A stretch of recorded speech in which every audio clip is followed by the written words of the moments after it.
মারবো তোকে 100 জানিস। মানুষজন কি হবে তার নাই ঠিক, আর তোর শোকে সালমান নিয়ে চিন্তা। আবার টাকা? তোদের মতন চাষিদেরকে টাকা দিয়ে তো আমি ভুগছি।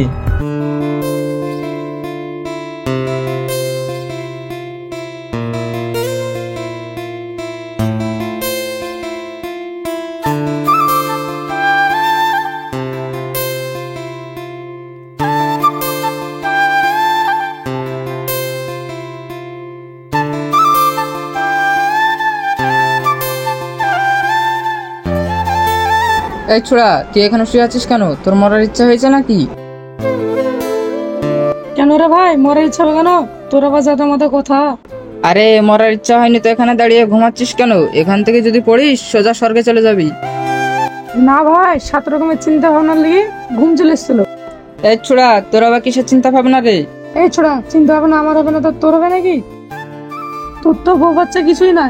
তুই ঠিকই বলেছিস, আমার তো বউ বাচ্চা কিছুই নাই। তুই তো দেশের খোঁজ খবর কিছুই রাখিস না, সারাদিন তো গান বাজলে নিয়েই মেতে থাকিস। তুই দেশের খোঁজ খবর রাখিস, এবার অনেক পানি ছেড়েছে, এবার বন্যা হবে।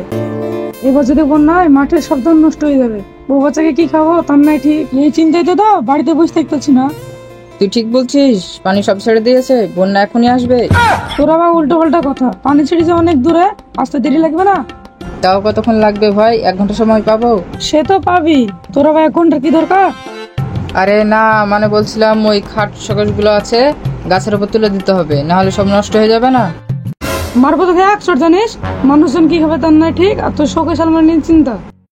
শোন, ধান বাঁচাতে হবে, রাজেশের কাছে চল, কিছু পরামর্শ নিয়েছি।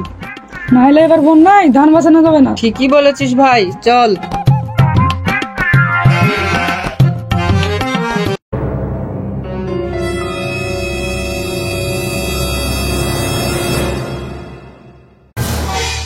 আরে এটা সমীরুল যাচ্ছে না?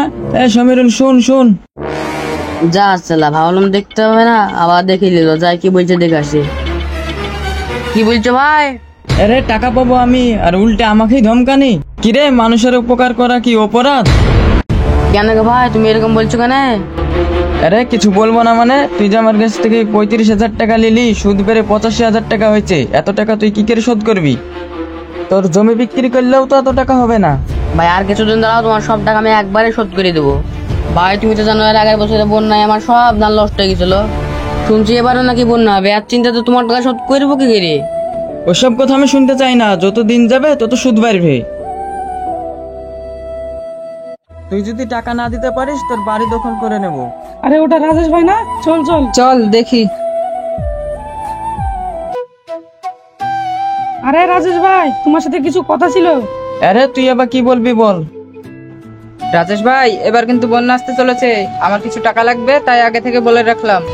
আবার টাকা? তোদের মতন চাষিদেরকে টাকা দিয়ে তো আমি ভুগছি। আরে ভাই, সবাই কি একরকম মানুষ হয়? তুমিও আমায় 50,000 টাকা দিয়ে দেখো, তোমায় আমি সুদ সমেত সব টাকা ফিরিয়ে দেবো। ঠিক আছে, তাহলে বন্যা আসুক, তারপর ভেবে দেখবো।